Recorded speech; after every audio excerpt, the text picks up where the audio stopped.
सिंधुदुर्ग जिल्ह्यामध्ये भात शेती मोठ्या प्रमाणात होते। मागील काही दिवसात शेतीपूरक पाऊस झाल्याने शेतकऱ्यांची सध्या शेतात भात रोप म्हणजेच तरवा काढणे आणि तरवा लावणे ही कामं आता जोरात सुरू झाली आहे। याचाच आढावा घेतला आमचे सिंधुदुर्गचे प्रतिनिधी रोहन नाईक यांनी।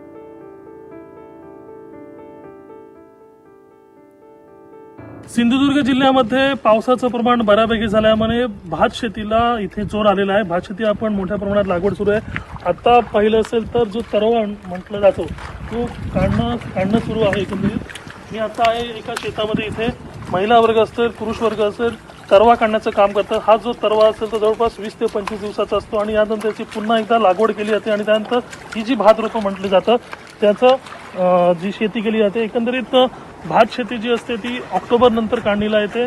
आता पाहिलं असेल तर पावसाचं प्रमाण चांगलं झाल्यामुळे कोकणामध्ये भात शेतीला बऱ्यापैकी इथे वाव मिळालेला आहे। शेतकरी असेल बऱ्यापैकी इथे जी रोपं आहेत शेतामध्ये आपल्याला वावरताना पाहायला मिळत आहे। एकंदरीत पाहिलं असेल तर कोकणातील भात शेती ही पावसावरच अवलंबून असते, त्यामुळे पाऊस बरा झाला तरच कोकणातील भात शेती मोठ्या प्रमाणात होते, चांगली होते असं म्हटलं जातं। कॅमेरा पर्सन योगेश रोहन नाईक, लोकशाही मराठी, सिंधुदुर्ग। लोकशाही मराठी ऐका, पहा, जागरूक रहा।